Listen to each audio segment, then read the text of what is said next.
At this time, I have the honor to present to you the moral leader of our nation. I have the pleasure to present to you Dr. Martin Luther King, Jr.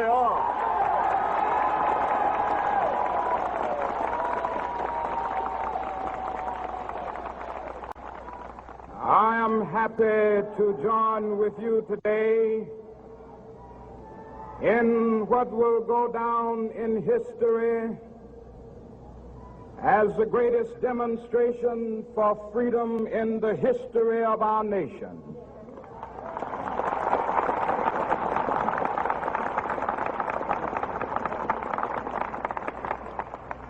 Five score years ago, a great American in whose symbolic shadow we stand today signed the Emancipation Proclamation. This momentous decree came as a great beacon light of hope to millions of Negro slaves who had been seared in the flames of withering injustice. It came as a joyous daybreak to end the long night of their captivity. But 100 years later, the Negro still is not free. 100 years later, the life of the Negro is still sadly crippled by the manacles of segregation and the chains of discrimination. 100 years later, the Negro lives on a lonely island of poverty in the midst of a vast ocean of material prosperity. 100 years later,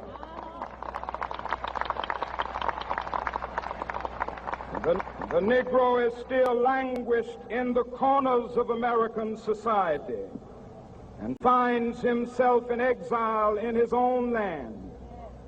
And so we've come here today to dramatize a shameful condition. In a sense, we've come to our nation's capital to cash a check. When the architects of our republic wrote the magnificent words of the Constitution and the Declaration of Independence, they were signing a promissory note to which every American was to fall heir. This note was a promise that all men, yes, black men as well as white men, would be guaranteed the unalienable rights of life, liberty, and the pursuit of happiness. It is obvious today that America has defaulted on this promissory note insofar as her citizens of color are concerned. Instead of honoring this sacred obligation, America has given the Negro people a bad check, a check which has come back marked insufficient funds.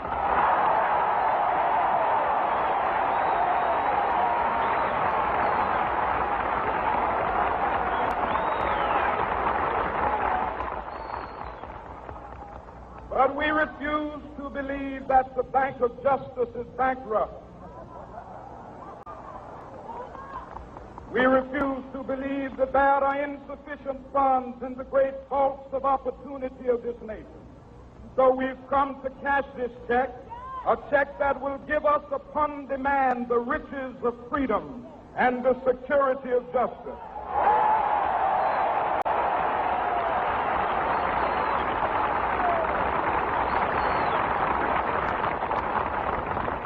We have also come to this hallowed spot to remind America of the fierce urgency of now. This is no time to engage in the luxury of cooling off or to take the tranquilizing drug of gradualism.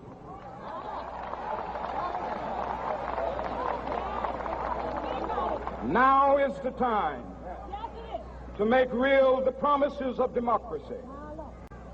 Now is the time to rise from the dark and desolate valley of segregation to the sunlit path of racial justice. Now is the time to lift our nation from the quicksands of racial injustice to the solid rock of brotherhood. Now is the time to make justice a reality for all of God's children. It would be fatal for the nation to overlook the urgency of the moment. This sweltering summit of the Negro's legitimate discontent will not pass until that is an invigorating autumn of freedom and equality. 1963 is not an end, but a beginning. Those who hope that the Negro needed to blow off steam and will now be content will have a rude awakening if the nation returns to business as usual.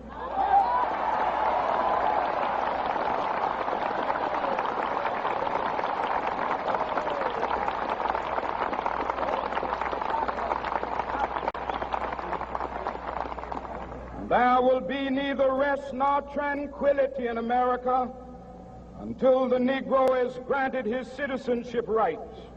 The whirlwinds of revolt will continue to shake the foundations of our nation until the bright day of justice emerges.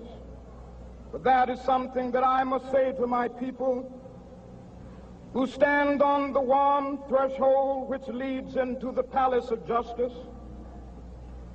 In the process of gaining our rightful place, we must not be guilty of wrongful deeds. Let us not seek to satisfy our thirst for freedom by drinking from the cup of bitterness and hatred.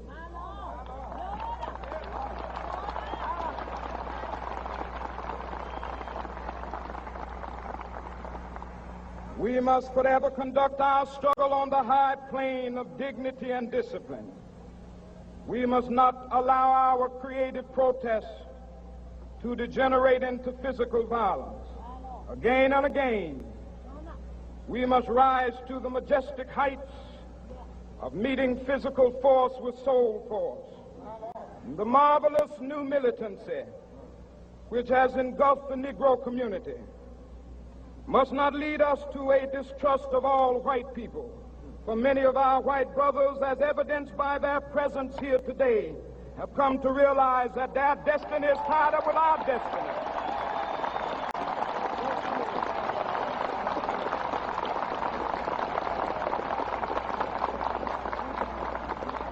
And they have come to realize that their freedom is inextricably bound to our freedom. We cannot walk alone. And as we walk, we must make the pledge that we shall always march ahead. We cannot turn back. There are those who are asking the devotees of civil rights, when will you be satisfied? We can never be satisfied as long as the Negro is the victim of the unspeakable horrors of police brutality. We can never be satisfied as long as our bodies, heavy with the fatigue of travel, cannot gain lodging in the motels of the highways and the hotels of the cities.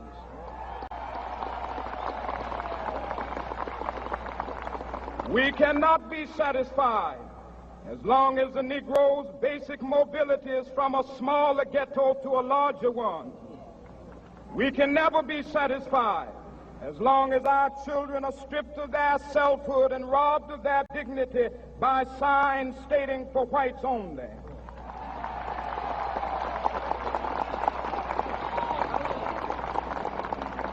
We cannot be satisfied as long as a Negro in Mississippi cannot vote and a Negro in New York believes he has nothing for which to vote.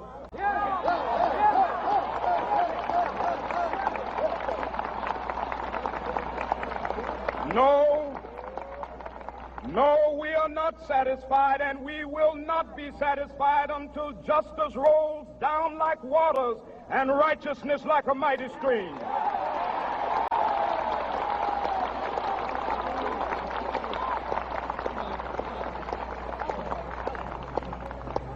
am not unmindful that some of you have come here out of great trials and tribulations.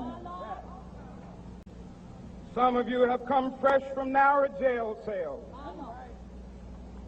Some of you have come from areas where your quest for freedom left you battered by the storms of persecution and staggered by the winds of police brutality.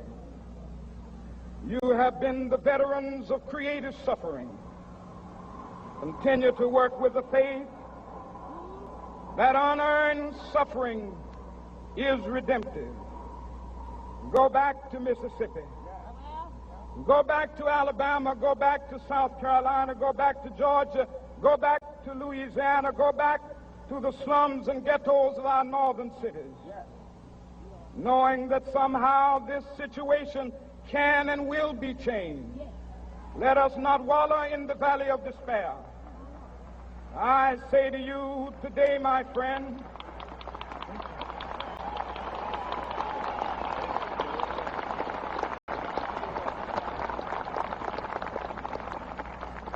so even though we face the difficulties of today and tomorrow, I still have a dream. It is a dream deeply rooted in the American dream. I have a dream that one day this nation will rise up and live out the true meaning of its creed. We hold these truths to be self-evident, that all men are created equal.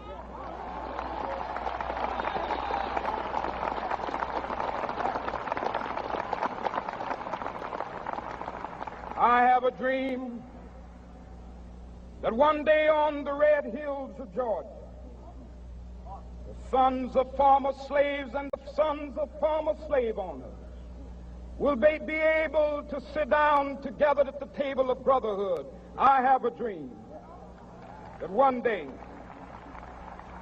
even the state of Mississippi, a state sweltering with the heat of injustice, sweltering with the heat of oppression, will be transformed into an oasis of freedom and justice. I have a dream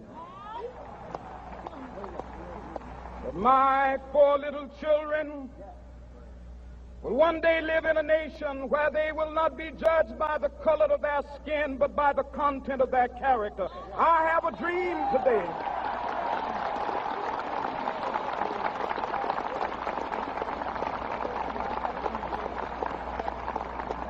I have a dream that one day down in Alabama, with its vicious racists, with its governor having his lips dripping with the words of interposition and nullification, one day right there in Alabama, little black boys and black girls will be able to join hands with little white boys and white girls as sisters and brothers. I have a dream today